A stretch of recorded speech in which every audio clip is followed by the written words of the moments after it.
Griselda Blanco, la madrina de la cocaína, la viuda negra de Colombia y la madrina de Pablo Escobar. Una mujer que logró crear un imperio de oro blanco en Estados Unidos mucho antes que cualquier otro. La única persona a la que supuestamente Escobar le tenía miedo. Quédate hasta el final para descubrir la historia de Griselda Blanco Restrepo. Nacida en Cartagena de Indias en 1943, tuvo una infancia que se podría denominar común para muchas personas de Colombia en esa época. Esto se puede resumir en 3 palabras: pobreza, violencia y necesidad. Esta mezcla hizo de Griselda una mujer fría que no tenía ni siquiera una pizca de miedo en su sangre. Según diversas fuentes como la BBC, Blanco estuvo involucrada en actividades delictivas desde los 11 años, presuntamente quitándole la vida a tiros a un niño rico después de secuestrarlo y que sus padres se negaran a pagar el rescate.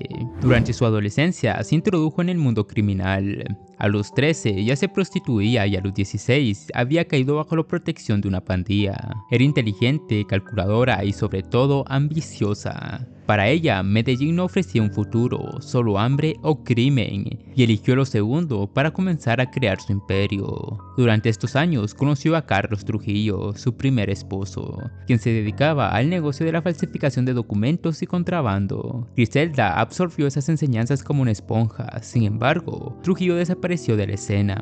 Algunos dicen que ella misma ordenó su desaparición, otros aseguran que simplemente huyó. Pero lo cierto es que desde entonces se ganó el apodo de la viuda negra. Los hombres que llegaban a su vida no duraban demasiado. Recuerda esto porque será importante más adelante. Ya para los años 70, Griselda comprendió lo que pocos habían visto. El futuro estaba en la cocaína. La marihuana se traficaba desde Colombia hacia Estados Unidos, pero la coca tenía un poder mucho mayor, una adicción como ninguna otra. Pequeñas cantidades valían fortunas en Nueva York o Miami, por lo que diseñó uno de los primeros sistemas de transporte a gran escala, utilizando mulas, mujeres con vestidos especialmente diseñados para transportar la mercancía en la ropa interior, e incluso niños se veían involucrados en sus técnicas. Su objetivo era el mercado yankee, lleno de consumismo y ansias por el placer inmediato, prácticamente el mercado perfecto para este producto, y ella sería la reina de este imperio.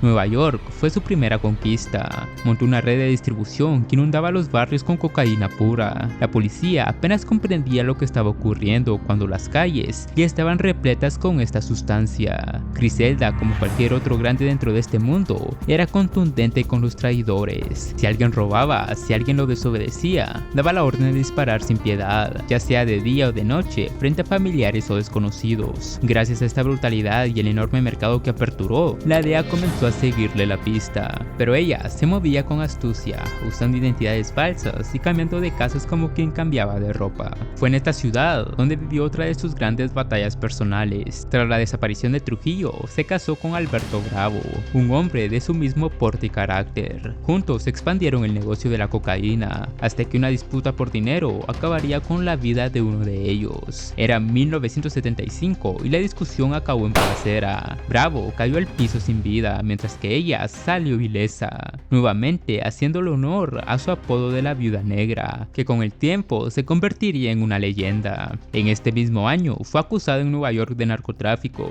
aunque logró escapar y refugiarse en Colombia. Allí inició otra etapa de su vida, marcada por su tercer matrimonio, esta vez con Darío Sepúlveda. Con él tuvo a su hijo menor, al que bautizó como Michael Corleone Blanco. Y si notas un cierto parecido a cierta película italiana, es porque así fue. Escogió este nombre como homenaje al personaje del Padrino. El nombre no fue casualidad. Griselda admiraba la figura de la mafia italiana, veía en el cine una especie de espejo de su propia vida, y quería que su hijo llevara la marca del poder mafioso desde la cuna.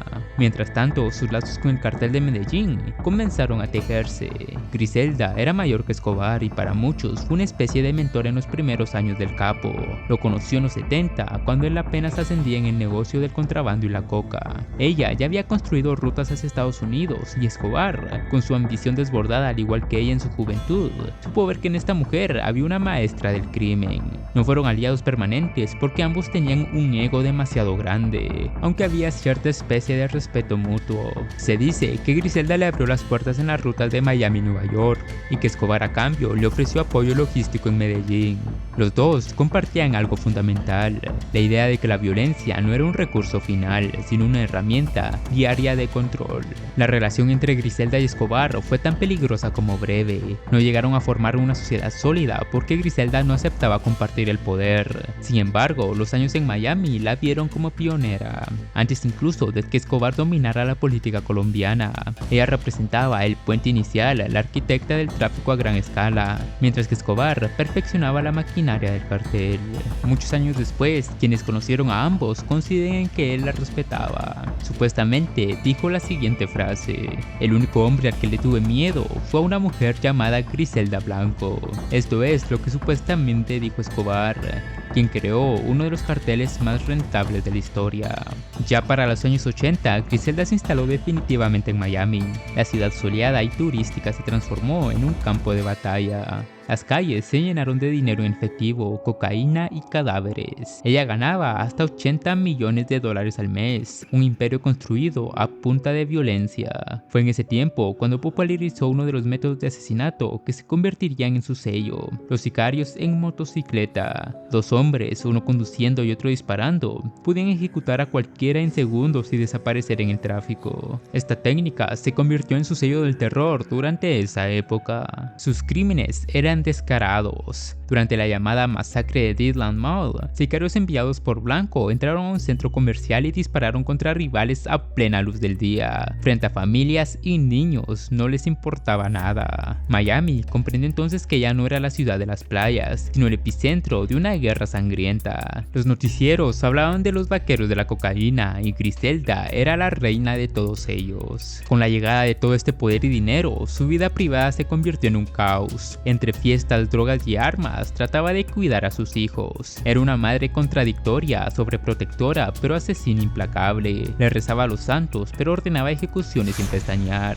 Dentro de toda esta locura, mandó a matar a su tercer marido, Darío Sepúlveda, confirmando que para ella la familia no estaba por encima del poder, y confirmando una vez más su apodo de la Viuda Negra. Con el paso de los años, la presión de la DEA aumentó y en 1985 fue finalmente arrestada en California. Fue condenada a 15 años de prisión por narcotráfico, pero aún así desde la cárcel aún seguía manejando los hilos del poder. Mientras ella permanecía presa, Escobar ascendía a la cima del poder mundial. El cartel de Medellín llegó a controlar gran parte del tráfico global de cocaína, eclipsando a Griselda. Ella había abierto las rutas, había demostrado que Estados Unidos podía inundarse de polvo blanco, pero fue Escobar quien perfeccionó todo el sistema. Aún así, no hay historia del cartel de Medellín sin reconocer el lugar de la Viuda Negra como precursora. Muchos de sus métodos fueron imitados y su nombre inspiró respeto y miedo entre los narcos de la época. En prisión, Griselda fue testigo del derrumbe de su propio imperio. Varios de sus hijos murieron en ajuste de cuentas, los rivales ocuparon Miami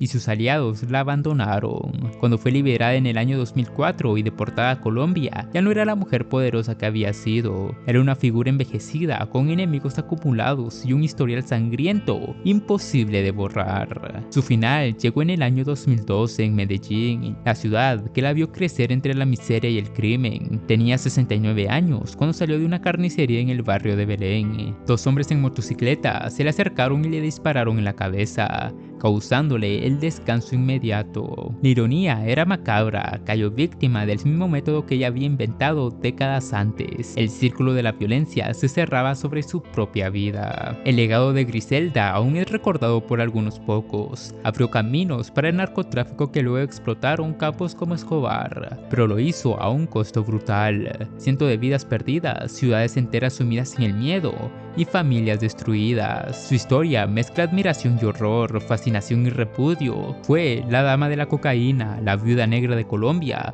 la mujer que marcó a fuego la historia del crimen en América.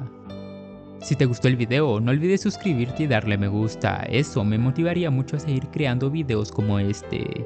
Muchas gracias por tu apoyo, sin él esto no sería posible.